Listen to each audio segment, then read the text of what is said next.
ನಮಸ್ಕಾರ ಸ್ನೇಹಿತರೆ, ಇಟ್ಟಿಗೆ ಹೇಮಂತ್ ಯೂಟ್ಯೂಬ್ ಚಾನಲ್ಗೆ ಮತ್ತೊಮ್ಮೆ ನಿಮಗೆಲ್ಲ ಸ್ವಾಗತ. ನಾನು ನಿಮ್ಮ ಗೆಳೆಯ ಹೇಮಂತ್. ನೀವು ನೋಡ್ತಾ ಇದ್ದೀರಾ ಓಲಿ ನ್ಯೂಸ್. ತೀವ್ರ ಕುತೂಹಲಕ್ಕೆ ಕಾರಣವಾಗಿದ್ದಂತಹ ದೇಶದ 543 ಲೋಕಸಭಾ ಕ್ಷೇತ್ರಗಳ ಫಲಿತಾಂಶ ಇದೀಗ ಇನ್ನೇನು ಸಂಪೂರ್ಣಗೊಳ್ಳೋ ಹಂತಕ್ಕೆ ಬಂದಿದ್ದು, ದೇಶದಲ್ಲಿ ಯಾವುದೇ ಒಂದು ಪಕ್ಷ ಕೂಡ ಸ್ವಂತ ಬಲದ ಮೇಲೆ ಅಧಿಕಾರಕ್ಕೆ ಬಂದಿಲ್ಲ ಅಂತಕ್ಕಂಥದ್ದು ನಮಗೆಲ್ಲ ಗೊತ್ತಾಗಿದೆ. ಕಳೆದ 2014 ಹಾಗೂ 2019 ಲೋಕಸಭಾ ಚುನಾವಣೆಯಲ್ಲಿ ಸ್ವತಂತ್ರವಾಗಿ 272ಕ್ಕೂ ಹೆಚ್ಚು ಸ್ಥಾನಗಳನ್ನು ಗೆಲ್ಲೋದ್ರ ಮೂಲಕ ಅಧಿಕಾರಕ್ಕೆ ಬಂದಿದ್ದಂತಹ ಬಿಜೆಪಿ ಈ ಬಾರಿ ಸುಮಾರು ಬಹುಮತಕ್ಕೆ 30 ಸ್ಥಾನಗಳ ಕೊರತೆಯನ್ನು ಎದುರಿಸ್ತಾ ಇದೆ. ಆದರೆ ಬಿಜೆಪಿ ಚುನಾವಣಾ ಪೂರ್ವ ಏನು ಮೈತ್ರಿಯನ್ನು ಮಾಡಿಕೊಂಡಿತ್ತು, NDA ಮೈತ್ರಿಕೂಟವನ್ನು ರಚಿಸಿಕೊಂಡಿತ್ತು. ಈ NDA ಮೈತ್ರಿಕೂಟಕ್ಕೆ ಸರಳ ಮತ ಬಂದಿರತಕ್ಕಂಥದ್ದು ಈ ಬಿಜೆಪಿ ಪಾಲಿಗೆ ಹಾಗೂ NDA ಮೈತ್ರಿಕೂಟದ ಪಕ್ಷಗಳ ಪಾಲಿಗೆ ಒಂದು ಸಮಾಧಾನ ತಂದಿದೆ ಅಂತಲೇ ಹೇಳ್ಬೋದು. ಇನ್ನೊಂದು ಕಡೆ ಕಳೆದ 2 ಚುನಾವಣೆಗಳಲ್ಲಿ ಹೀನಾಯ ಪರಿಸ್ಥಿತಿಯನ್ನು ಎದುರಿಸಿದ್ದಂತಹ ಕಾಂಗ್ರೆಸ್ ನೇತೃತ್ವದ ಮೈತ್ರಿಕೂಟ ಈ ಬಾರಿ ಸುಮಾರು 230ಕ್ಕೂ ಹೆಚ್ಚು ಲೋಕಸಭಾ ಕ್ಷೇತ್ರಗಳನ್ನು ಗೆಲ್ಲೋದ್ರ ಮೂಲಕ ಅತ್ಯಂತ ಸಮರ್ಥವಾದ ಒಂದು ವಿರೋಧ ಪಕ್ಷ ಆಗುತ್ತೆ ಅಂತಕ್ಕಂಥ ಒಂದು ಭಾವನೆ ಇದೀಗ ದೇಶದ ಜನರಿಗೆ ಬಂದಿದೆ. ಸ್ನೇಹಿತರೆ, ಈ ಬಾರಿಯ ಈ ಚುನಾವಣಾ ಫಲಿತಾಂಶವನ್ನು ಕುರಿತು ಈಗ ರಾಜಕೀಯ ಪಕ್ಷಗಳು ತಮ್ಮದೇ ಆದಂಥ ವಿಶ್ಲೇಷಣೆಯನ್ನು ಮಾಡ್ತಾ ಇದ್ದಾವೆ.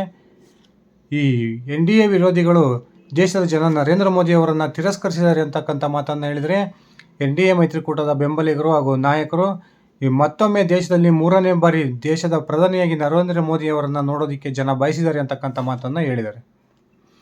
ಹಾಗಾದರೆ ಈ ಚುನಾವಣಾ ಫಲಿತಾಂಶವನ್ನು ನಾವು ಗಮನಿಸಿದರೆ ದೇಶದ ಜನರ ಒಂದು ಯಾವ ಸಂದೇಶವನ್ನು ರಾಜಕೀಯ ಪಕ್ಷಗಳಿಗೆ ಕೊಟ್ಟಿದ್ದಾರೆ? ನಿಜಕ್ಕೂ ಕೂಡ ಈ ಫಲಿತಾಂಶ ಎಲ್ಲ ರಾಜಕೀಯ ಪಕ್ಷಗಳಿಗೂ ಕೂಡ ಒಂದು ರೀತಿಯ ಒಂದು ಕಡೆ ಸಂತೋಷವನ್ನು ಕೊಟ್ಟರೆ, ಇನ್ನೊಂದು ಕಡೆ ಕಹಿಯನ್ನು ತಂದಿದ್ದಾವೆ ಅಂತಲೇ ಹೇಳ್ಬೋದು. ಬನ್ನಿ ಸ್ನೇಹಿತರೆ, ಈ ಚುನಾವಣಾ ಫಲಿತಾಂಶದ ಕುರಿತು ಒಂದು ಆತ್ಮಾವಲೋಕನವನ್ನು ಮಾಡ್ಕೊಳ್ಳೋಣ. ದೇಶದ ಜನರ ಒಂದು ಭಾವನೆ ಯಾವ ರೀತಿಯನ್ನು ಇದೆ ಅನ್ನೋದನ್ನು ಒಂದು ಸಾರಿ ನಾವು ನೋಡ್ಕೊಂಡು ಬರೋಣ. ಅದಕ್ಕಿಂತ ಮುಂಚೆ ನೀವು ನನ್ನ ಇಟ್ಟಿಗೆ ಹೇಮಂತ್ ಯೂಟ್ಯೂಬ್ ಚಾನಲ್ಗೆ ಸಬ್ಸ್ಕ್ರೈಬ್ ಮಾಡ್ಕೊಂಡಿಲ್ಲ ಅಂದರೆ ದಯವಿಟ್ಟು ಸಬ್ಸ್ಕ್ರೈಬ್ ಮಾಡಿಕೊಂಡು ಬೆಲ್ ಬಟನನ್ನು ಕ್ಲಿಕ್ ಮಾಡಿ. ನಾನು ಕೊಡ್ತಕ್ಕಂಥ ಮಾಹಿತಿ ನಿಮ್ಗೆ ಇಷ್ಟ ಆಗಿದ್ದರೆ ಈ ವಿಡಿಯೋಗೆ ಲೈಕ್ ಮಾಡಿ, ಶೇರ್ ಮಾಡಿ, ಕಮೆಂಟ್ ಮಾಡಿ. ಸ್ನೇಹಿತರೆ, ಕಳೆದ 2 ಲೋಕಸಭಾ ಚುನಾವಣೆಯಲ್ಲಿ ಅತ್ಯಂತ ಪ್ರಬಲ ಪಕ್ಷವಾಗಿ ಹೊರಹೊಮ್ಮಿದ್ದಂತಹ ಬಿಜೆಪಿ ಈ ಬಾರಿ ಸುಮಾರು 60ರಿಂದ 70 ಸ್ಥಾನಗಳನ್ನು ಕಳೆದ ಲೋಕಸಭಾ ಚುನಾವಣೆಗೆ ಹೋಲಿಸ್ಕೊಂಡ್ರೆ ಸ್ವಂತ ಬಿಜೆಪಿ ಕಳೆದುಕೊಂಡಿದೆ. ಆದರೂ ಕೂಡ ದೇಶದ ಜನ ಈ ಬಾರಿ NDA ಮೈತ್ರಿಕೂಟಕ್ಕೆ ಸರಳ ಬಹುಮತವನ್ನು ಕೊಟ್ಟಿರ್ತಕ್ಕಂಥದ್ದು ಬಿಜೆಪಿ ಪಾಲಿಗೆ ಒಂದು ಸಮಾಧಾನವನ್ನು ತಂದಿದೆ. ಅದೇ ರೀತಿ ಕಳೆದ 2 ಲೋಕಸಭಾ ಚುನಾವಣೆಯಲ್ಲಿ ಹೀನಾಯ ಸ್ಥಿತಿಯನ್ನು ತಲುಪಿ 150ಕ್ಕೂ ಕಡಿಮೆ ಸ್ಥಾನಗಳನ್ನು ಗೆದ್ದು 150ರ ಸ್ಥಾನದ ಆಸುಪಾಸಿನಲ್ಲಿದ್ದಂತಹ ವಿರೋಧ ಪಕ್ಷಗಳು ಈ ಬಾರಿ 230 ಸ್ಥಾನಗಳನ್ನು ಗೆಲ್ಲೋದ್ರ ಮೂಲಕ ಈ ಬಾರಿ ದೇಶದ ಜನ ಒಂದು ಸಮರ್ಥವಾದ ವಿರೋಧ ಪಕ್ಷವನ್ನು ಆರಿಸೋ ಪ್ರಯತ್ನಕ್ಕೆ ಕೈ ಹಾಕಿದ್ದಾರೆ ಅಂತಕ್ಕಂಥದ್ದು ಸ್ಪಷ್ಟವಾಗಿ ಕಂಡುಬರ್ತಾ ಇದೆ. ಸ್ನೇಹಿತರೆ, ನರೇಂದ್ರ ಮೋದಿ ಅವರು ಕಳೆದ 10 ವರ್ಷಗಳ ಅಧಿಕಾರದ ಅವಧಿಯಲ್ಲಿ ಯಾವುದೇ ಒಂದು ಹಗರಣ ಇಲ್ಲದೆ ಅಧಿಕಾರವನ್ನು ನಡೆಸಿರ್ತಕ್ಕಂಥದ್ದು, ದೇಶದ ಭದ್ರತೆಗೆ ಸಾಕಷ್ಟು ಕೊಡುಗೆಗಳನ್ನು ಕೊಟ್ಟಿರ್ತಕ್ಕಂಥದ್ದು, ಹಾಗೆ ದೇಶದಲ್ಲಿ ನಡೆದಂತಹ ಅಭಿವೃದ್ಧಿ ಕಾರ್ಯಗಳು, ಹಾಗೆ ಇಡೀ ವಿಶ್ವದಲ್ಲಿ ಭಾರತವನ್ನು ಏನೀಗ ಬೇರೆ ಬೇರೆ ದೇಶಗಳು ಗುರುತಿಸ್ತಾ ಇದ್ದಾವೆ, ಇದನ್ನೆಲ್ಲ ಜನ ಒಪ್ಕೊಂಡಿದ್ದಾರೆ ಅಂತಕ್ಕಂಥ ಭಾವನೆ ಬರ್ತಾ ಇದೆ. ಅದೇ ರೀತಿ ಬಿಜೆಪಿಗೆ ಎಚ್ಚರಿಕೆಯ ಗಂಟೆಯನ್ನು ಕೂಡ ಜನ ಕೊಟ್ಟಿದ್ದಾರೆ. ಈ ದೇಶದ ಮತದಾರ ಬಿಜೆಪಿಯ ನಾಯಕರು ತೆಗೆದುಕೊಳ್ತಾ ಇರ್ತಕ್ಕಂತಹ ಏಕಪಕ್ಷೀಯ ನಿರ್ಧಾರಗಳು, ಹಾಗೆಯೇ ಒಬ್ಬನೇ ಒಬ್ಬ ವ್ಯಕ್ತಿಯ ಆರಾಧನೆಯನ್ನು ನಾವು ಯಾವುದೇ ಕಾರಣಕ್ಕೂ ಒಪ್ಪೋದಿಲ್ಲ ಅಂತಕ್ಕಂಥ ಒಂದು ತೀರ್ಮಾನವನ್ನು ದೇಶದ ಜನ ಕೊಟ್ಟಿದ್ದಾರೆ ಅಂತಲೇ ಹೇಳ್ಬೋದು. ನರೇಂದ್ರ ಮೋದಿ ಹಾಗೂ ಅಮಿತ್ ಶಾ ಇಡೀ ಒಂದು ದೇಶದ ರಾಜಕಾರಣವನ್ನು ಕಂಟ್ರೋಲ್ ಮಾಡೋ ಪ್ರಯತ್ನಕ್ಕೆ ಕೈ ಹಾಕಿದ್ರು. ಬಿಜೆಪಿಯಲ್ಲಿ ಹಾಗೂ NDA ಮೈತ್ರಿಕೂಟದಲ್ಲಿ ನಮ್ಮ ನಿರ್ಧಾರವೇ ಅಂತಿಮ ಅಂತಕ್ಕಂಥ ಭಾವನೆಯನ್ನು ಇಟ್ಕೊಂಡಿದ್ರು. ಆದರೆ ಈ ಬಾರಿಯ ಚುನಾವಣೆಯ ಫಲಿತಾಂಶ ಈ ಬಿಜೆಪಿಯ ಏಕ ವ್ಯಕ್ತಿಯ ಆರಾಧನೆಗೆ ಬಹುದೊಡ್ಡ ಬ್ರೇಕನ್ನು ಹಾಕ್ಬೋದು ಅಂತಕ್ಕಂಥ ಒಂದು ಭಾವನೆ ಇದೀಗ ದೇಶದ ಜನರಲ್ಲಿ ಬರ್ತಾ ಇದೆ. ಆದರೆ ಸ್ನೇಹಿತರೆ, ಈ ಬಾರಿಯ ಒಂದು ಫಲಿತಾಂಶ ದೇಶದ ಜನ ನರೇಂದ್ರ ಮೋದಿ ಅವರನ್ನು ಮತ್ತೊಮ್ಮೆ ಪ್ರಧಾನಿಯನ್ನಾಗಿ ನಾವು ನೋಡೋಕ್ಕೆ ಬಯಸ್ತೀವಿ ಅಂತಕ್ಕಂಥ ಸಂದೇಶವನ್ನು ಕೊಟ್ಟರೂ ಕೂಡ ಪ್ರಧಾನಮಂತ್ರಿ ನರೇಂದ್ರ ಮೋದಿ ಅವರು ತೆಗೆದುಕೊಳ್ತಕ್ಕಂಥ ಒಂದು ಏಕಪಕ್ಷೀಯ ನಿರ್ಧಾರವನ್ನು ನಾವು ಒಪ್ಪೋದಿಲ್ಲ ಅಂತಕ್ಕಂಥ ಒಂದು ಸ್ಪಷ್ಟ ಸಂದೇಶವನ್ನು ಬಿಜೆಪಿಯ ನಾಯಕರಿಗೆ ಹಾಗೂ NDA ಮೈತ್ರಿಕೂಟದ ನಾಯಕರಿಗೆ ಕೊಟ್ಟಿದ್ದಾರೆ ಅಂದರೆ ತಪ್ಪಾಗೋದಿಲ್ಲ. ಈ ಬಾರಿ ದೇಶದಲ್ಲಿ ಅಧಿಕಾರದ ಚುಕ್ಕಾಣಿ ಹಿಡಿಬೇಕು ಅಂತಕ್ಕಂಥ ಕನಸನ್ನು ಇಟ್ಕೊಂಡಿದ್ದಂತಹ NDA ಮೈತ್ರಿಕೂಟದ ನಾಯಕರಿಗೂ ಕೂಡ ನೀವು ದೇಶದಲ್ಲಿ ಆಡಳಿತ ಮಾಡೋದಕ್ಕೆ ಇನ್ನೂ ಪಕ್ವಾಗಿಲ್ಲ, ನೀವು ಈ ಒಂದು ಚುನಾವಣೆಯಲ್ಲಿ ಈ ಒಂದು 5 ವರ್ಷದ ಅವಧಿಗೆ ಸಮರ್ಥ ವಿರೋಧ ಪಕ್ಷದ ಕೆಲಸವನ್ನು ಸಮರ್ಥವಾಗಿ ಮಾಡಿ ನೀವು ಪ್ರೂವ್ ಮಾಡ್ಕೊಳ್ರಿ. ಅದಾದ ನಂತರ 2029 ಲೋಕಸಭಾ ಚುನಾವಣೆಯಲ್ಲಿ ನಿಮ್ಮನ್ನು ಆರಿಸ್ಬೇಕೋ ಬೇಡವೋ ಅನ್ನೋದನ್ನು ನಾವು ನಿರ್ಧಾರ ಮಾಡ್ತೀವಿ ಅಂತಕ್ಕಂಥ ಒಂದು ಎಚ್ಚರಿಕೆಯನ್ನು ಕೊಟ್ಟಿದ್ದಾರೆ ಅಂತಲೇ ಹೇಳ್ಬೋದು. ಸ್ನೇಹಿತರೆ, ಕಾಂಗ್ರೆಸ್ ಏಕಾಂಗಿಯಾಗಿ ಗೆದ್ದಿರ್ತಕ್ಕಂಥದ್ದು 100ಕ್ಕೂ ಕಡಿಮೆ ಸ್ಥಾನಗಳು, ಕೇವಲ 98-99 ಸ್ಥಾನಗಳನ್ನು ಈ ಬಾರಿ ಕೂಡ ಕಾಂಗ್ರೆಸ್ ಗೆದ್ದಿದೆ. ಆದರೆ ಈ ಬಾರಿಯ ಒಂದು ಬಹುದೊಡ್ಡ ಲಾಭ ಕಾಂಗ್ರೆಸ್ಗೆ ಏನು ಅಂದರೆ, ಕಳೆದ 2 ಲೋಕಸಭಾ ಚುನಾವಣೆಯಲ್ಲಿ ಏನು ಅಧಿಕೃತ ವಿರೋಧ ಪಕ್ಷದ ಸ್ಥಾನವನ್ನು ಕೂಡ ಕಾಂಗ್ರೆಸ್ ಕಳ್ಕೊಂಡಿತ್ತು. ಆದರೆ ಈ ಬಾರಿ ಕಾಂಗ್ರೆಸ್ಗೆ ನೆಮ್ಮದಿ ತಂದುಕೊಟ್ಟಿರ್ತಕ್ಕಂಥ ಒಂದು ವಿಷಯ, ಈ ಬಾರಿ ಕಾಂಗ್ರೆಸ್ ಅಧಿಕೃತ ವಿರೋಧ ಪಕ್ಷವಾಗಿ ಸ್ಥಾನವನ್ನು ಪಡೆಯತಕ್ಕಂಥ ಅರ್ಹತೆಯನ್ನು ಪಡ್ಕೊಂಡಿದೆ.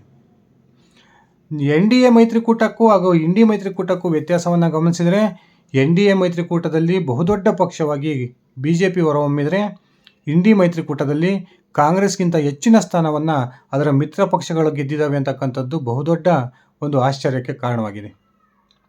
BJP ಏಕಾಂಗಿಯಾಗಿ ಸುಮಾರು 240-45 ಸ್ಥಾನಗಳನ್ನು ಗೆದ್ದಿದ್ದರೆ, ಕಾಂಗ್ರೆಸ್ ಗೆದ್ದಿರ್ತಕ್ಕಂಥದ್ದು ಕೇವಲ 99 ಸ್ಥಾನಗಳು. ಹಾಗೆಯೇ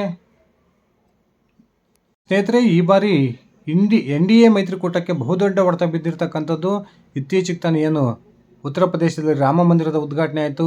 ಆ ರಾಮ ಮಂದಿರದ ಹೆಸರಿನಲ್ಲೇ ನಾವು ರಾಮನ ಹೆಸರಿನಲ್ಲೇ ಜೀವನ ಗಳಿಸ್ತೀವಿ ಅಂತಕ್ಕಂಥ ಆತ್ಮವಿಶ್ವಾಸದಲ್ಲಿ BJPಯ ನಾಯಕರಿದ್ದರು. ಆ ಒಂದು ಆತ್ಮವಿಶ್ವಾಸಕ್ಕೆ ಬಹುದೊಡ್ಡ ಪೆಟ್ಟು ಉತ್ತರ ಪ್ರದೇಶದಲ್ಲಿ ಬಿದ್ದಿದೆ ಅಂತಲೇ ಹೇಳ್ಬೋದು.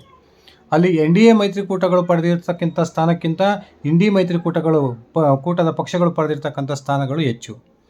ಹಾಗೆಯೇ ಪಶ್ಚಿಮ ಬಂಗಾಳಕ್ಕೆ ಬಂದರೆ BJP ಈ ಬಾರಿ TMCಯನ್ನು ಮಣಿಸಿ ಅದಕ್ಕಿಂತ ಹೆಚ್ಚು ಸ್ಥಾನಗಳನ್ನು ಪಡಿಬೇಕು ಅಂತಕ್ಕಂಥ ಒಂದು ಪ್ರಯತ್ನಕ್ಕೆ ಕೈ ಹಾಕಿತ್ತು. ಆದರೆ 2019 ಚುನಾವಣೆಯಲ್ಲಿ ಗೆದ್ದಿದ್ದಂತಹ 18 ಲೋಕಸಭಾ ಕ್ಷೇತ್ರಗಳಲ್ಲಿ ಸುಮಾರು 7-8 ಲೋಕಸಭಾ ಕ್ಷೇತ್ರಗಳನ್ನು ಕಡಿಮೆಯಾಗಿ ಈ ಬಾರಿ BJP ಅಲ್ಲಿ ಪಶ್ಚಿಮ ಬಂಗಾಳದಲ್ಲಿ ಗೆದ್ದಿದೆ. ಆದರೆ BJPಗೆ ಬಹುದೊಡ್ಡ ಲಾಭ ಆಗಿರ್ತಕ್ಕಂಥದ್ದು ದಕ್ಷಿಣ ಭಾರತದ 5 ರಾಜ್ಯಗಳು. ಕಳೆದ 2019 ಲೋಕಸಭಾ ಚುನಾವಣೆಯಲ್ಲಿ ಕೇವಲ 29 ಕ್ಷೇತ್ರಗಳನ್ನು ಗೆದ್ದಿದ್ದಂತಹ BJP ದಕ್ಷಿಣ ಭಾರತದಲ್ಲಿ ಈ ಬಾರಿ 50ಕ್ಕೂ ಹೆಚ್ಚು ಸ್ಥಾನಗಳನ್ನು ಪಡೆಯೋದ್ರ ಮೂಲಕ ಬಹುದೊಡ್ಡ ಒಂದು ಸಾಧನೆಯನ್ನು ಮಾಡಿದೆ ಅಂತಲೇ ಹೇಳ್ಬೋದು. ಸ್ನೇಹಿತರೆ, ಈ ಒಂದು ಫಲಿತಾಂಶ ನಿಜಕ್ಕೂ ಕೂಡ ದೇಶದ ಜನ ಮತ್ತೊಮ್ಮೆ ನರೇಂದ್ರ ಮೋದಿ ಅವರನ್ನು ಪ್ರಧಾನಿಯಾಗಿ ನೋಡೋಕ್ಕೆ ಬಯಸಿದ್ದಾರೆ ಅನ್ನೋದು ಒಂದು ಸ್ಪಷ್ಟ ಸಂದೇಶ ಸಿಕ್ಕಿದ್ರೂ ಕೂಡ ಆ ಒಂದು BJPಗೆ ಹಾಗೂ NDA ಮಿತ್ರ ಪಕ್ಷಗಳಿಗೆ ಬಹುದೊಡ್ಡ ಎಚ್ಚರಿಕೆ ಗಂಟೆಯನ್ನು ಕೂಡ ಕೊಟ್ಟಿದೆ ಅಂತಕ್ಕಂಥ ಮಾತುಗಳನ್ನು ನಾವು ಸ್ಪಷ್ಟವಾಗಿ ಹೇಳ್ಬೋದು. ಅದೇ ರೀತಿ ಅಧಿಕಾರದ ಆಸೆಯನ್ನು ಇಟ್ಕೊಂಡು ಅಧಿಕಾರದ ಕನಸು ಕಾಣ್ತಿದ್ದಂತಹ ಇಂಡಿ ಮೈತ್ರಿಕೂಟದ ನಾಯಕರಲ್ಲಿ ಇನ್ನೂ ಕೂಡ ರಾಜಕೀಯ ಪಕ್ವತೆ ಬರಬೇಕು, ವಿರೋಧ ಪಕ್ಷದ ಸ್ಥಾನವನ್ನು ಸಮರ್ಥವಾಗಿ ನಿಭಾಯಿಸ್ರಿ ಅಂತಕ್ಕಂಥ ಒಂದು ಎಚ್ಚರಿಕೆಯನ್ನು ಆ ಇಂಡಿ ಮೈತ್ರಿಕೂಟದ ನಾಯಕರಿಗೂ ಕೂಡ ಕೊಟ್ಟಿದ್ದಾರೆ. ಸ್ನೇಹಿತರೆ, ಈ ಚುನಾವಣೆ ಫಲಿತಾಂಶ ಬರ್ತಿದ್ದಂಗೆ ಈ ಇಂಡಿ ಮೈತ್ರಿಕೂಟದಲ್ಲಿ ಈಗಾಗಲೇ ಪ್ರಧಾನಮಂತ್ರಿ ಹುದ್ದೆಗೆ ನಾನಾಗಬೇಕು ಅಂತಕ್ಕಂಥ ಒಂದು ರೇಸ್ ಸ್ಟಾರ್ಟ್ ಆಗಿರೋದನ್ನು ನೀವು ನೋಡಿದ್ದೀವಿ. ಇದೇ ಒಂದು ಜಗಳದ ಕಾರಣಕ್ಕೇ ದೇಶದ ಜನ ಈ ಇಂಡಿ ಮೈತ್ರಿಕೂಟವನ್ನು ವಿರೋಧ ಪಕ್ಷದ ಸ್ಥಾನದಲ್ಲಿ ಕೂರಿಸೋ ಒಂದು ಪ್ರಯತ್ನಕ್ಕೆ ಕೈ ಹಾಕಿದ್ದಾರೆ ಅಂದರೆ ತಪ್ಪಾಗೋದಿಲ್ಲ. ಈಗಾಗಲೇ ಅಖಿಲೇಶ್ ಯಾದವ್ ಅವರು ಪ್ರಧಾನಿ ಆಗಬೇಕು ಅಂತಕ್ಕಂಥ ಅವರ ಬೆಂಬಲಿಗರ ಹೇಳಿಕೆಗಳು, ಇನ್ನೊಂದು ಕಡೆ ರಾಹುಲ್ ಗಾಂಧಿ ಅವರು ಪ್ರಧಾನಿ ಆಗಬೇಕು ಅಂತಕ್ಕಂಥ ಹೇಳಿಕೆ, ಹಾಗೆ ಮಮತಾ ಬ್ಯಾನರ್ಜಿ ಪ್ರಧಾನಿ ಆಗಬೇಕು ಅಂತಕ್ಕಂಥ ಅವರ ಬೆಂಬಲಿಗರ ಹೇಳಿಕೆಗಳು, ಈ ಎಲ್ಲ ಹೇಳಿಕೆಗಳ ಗೊಂದಲದಿಂದಾಗಿಯೇ ಮತ್ತೊಮ್ಮೆ ದೇಶದ ಜನ ಈ ಇಂಡಿ ಮೈತ್ರಿಕೂಟವನ್ನು ವಿರೋಧ ಪಕ್ಷದ ಸ್ಥಾನದಲ್ಲಿ ಕೂರಿಸಿದ್ದಾರೆ ಅಂದರೆ ತಪ್ಪಾಗೋದಿಲ್ಲ. ಸ್ನೇಹಿತರೆ, ಇನ್ನೊಂದು 2 ದಿನಗಳಲ್ಲಿ ದೇಶದ ಪ್ರಧಾನಿ ಯಾರಾಗ್ಬೋದು ಅಂತಕ್ಕಂಥ ವಿಷಯ ಕ್ಲಿಯರ್ ಆಗುತ್ತೆ. ನಿಜಕ್ಕೂ ಈ ಸರಳ ಬಹುಮತವನ್ನು ಪಡೆದಿರ್ತಕ್ಕಂಥ BJP ನೇತೃತ್ವದ NDA ಮೈತ್ರಿಕೂಟ ಮತ್ತೊಮ್ಮೆ ಅಧಿಕಾರಕ್ಕೆ ಬರೋದರಲ್ಲಿ ಯಾವುದೇ ಸಂಶಯ ಇಲ್ಲ. ಆ ಮೂಲಕ ಪ್ರಧಾನಿಯಾಗಿ ನರೇಂದ್ರ ಮೋದಿಯವರು ಅಧಿಕಾರವನ್ನು ಸ್ವೀಕರಿಸ್ತಾರೆ. ಆದರೆ ಪ್ರಧಾನಮಂತ್ರಿ ನರೇಂದ್ರ ಮೋದಿಯವರು ಈ ಕಳೆದ 2 ಚುನಾವಣೆಗಳಲ್ಲಿ ಇದ್ದಂತಹ ಫ್ರೀ ಹ್ಯಾಂಡ್ ಈ ಬಾರಿ ಖಂಡಿತವಾಗ್ಲೂ ಇರೋಲ್ಲ. ಕಾದು ನೋಡೋಣ ಸ್ನೇಹಿತರೆ. ಈ ಒಂದು ಚುನಾವಣೆಯ ಫಲಿತಾಂಶದ ಕುರಿತು ನಿಮ್ಮ ವೈಯಕ್ತಿಕ ಅಭಿಪ್ರಾಯ ಏನಿದೆ ದಯವಿಟ್ಟು ಕಮೆಂಟ್ ಮಾಡಿ. ಇದಿಷ್ಟಾಗಿತ್ತು ನನ್ನ ಇವತ್ತಿನ ಈ ವಿಡಿಯೋ. ನಾನು ಕೊಟ್ಟಿರ್ತಕ್ಕಂಥ ಮಾಹಿತಿ ನಿಮ್ಗೆ ಇಷ್ಟ ಆಗಿದ್ರೆ ಈ ವಿಡಿಯೋಗೆ ಲೈಕ್ ಮಾಡಿ, ಶೇರ್ ಮಾಡಿ, ಕಮೆಂಟ್ ಮಾಡಿ. ನೀವು ನನ್ನ ಇಟ್ಕೆ ಹೇಮಂತ್ ಯೂಟ್ಯೂಬ್ ಚಾನಲ್ಗೆ ಸಬ್ಸ್ಕ್ರೈಬ್ ಮಾಡ್ಕೊಂಡಿಲ್ಲ ಅಂದರೆ ದಯವಿಟ್ಟು ಸಬ್ಸ್ಕ್ರೈಬ್ ಮಾಡಿಕೊಂಡು ಬೆಲ್ ಬಟನನ್ನು ಒತ್ತಿ. ಧನ್ಯವಾದಗಳು ಸ್ನೇಹಿತರೆ. ಶುಭ ದಿನ.